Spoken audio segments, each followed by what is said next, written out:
Well, January is National Mentoring Month. We're getting it in just under the wire. A nice celebration with Big Brothers Big Sisters of Connecticut. Happy to join me right now, the Director of Learning and Engagement at Big Brothers Big Sisters of Connecticut, Annemarie Holly. No stranger to the show. No. Good to see you again. How Good have to you see been? you too. Good. Happy New Year. Happy New Year to you. How has 2024 been for everybody over there? We're kicking it off strong with National Mentoring Month. It's a great way to start the year and to recognize all of the great work that our mentors do for the youth across Connecticut. Why don't you tell us about that work as a way of sort of thanking them? Yeah, that would be great. So we are a one-to-one mentoring organization. We have 4 different programs within Big Brothers Big Sisters. We have community-based mentoring, which is kind of that traditional mentoring that you see out in the community with, a caring adult. About 6 to 10 hours a month they spend together. We have our site-based mentoring program, which happens in like schools or different like workplaces around Connecticut.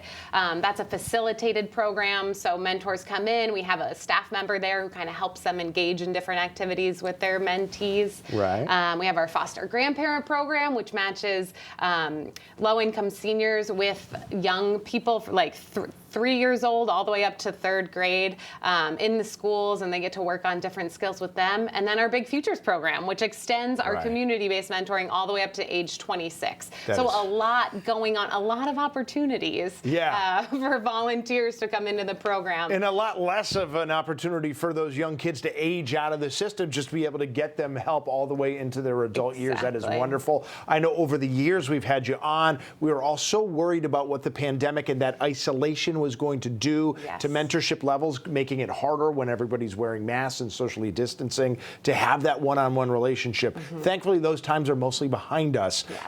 What kind of a need are you still looking at for new mentors? Yeah, I mean, luckily the pandemic and those limitations with social distancing and masks are behind us, but unfortunately the lasting effects of the pandemic are still with our kids and with a lot of adults. So we see a lot of like depressive symptoms in youth and just like that need to engage and kind of the anxiety behind that because they were isolated for so long.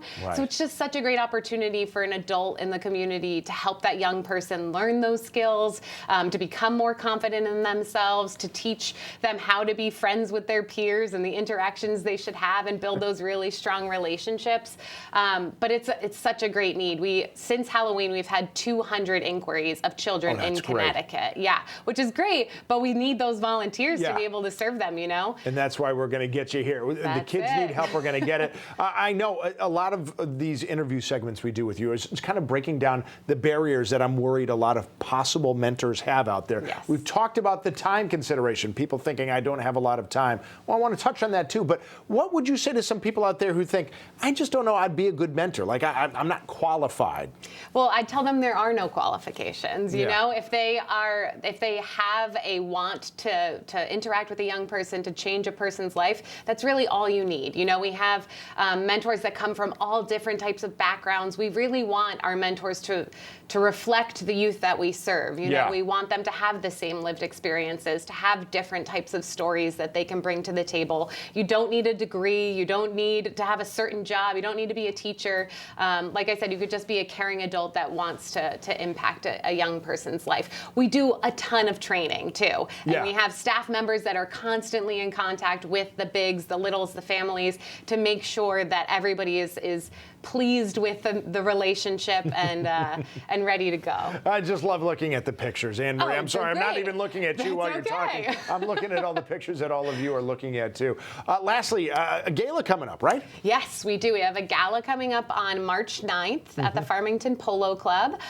We are honoring our board chair emeritus, Ted Cutler, and just a really great opportunity that maybe if you don't have time to become a mentor, you can support our organization by being a sponsor or attending the gala. We're going to have a ton of bigs and littles there, so you can kind of see it in action.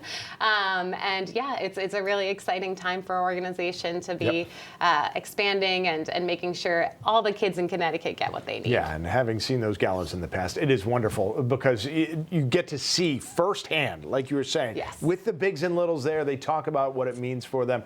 They can never have enough. I know you said it's good news. There's a lot of people coming in and looking for applications. That's because you're a trusted source.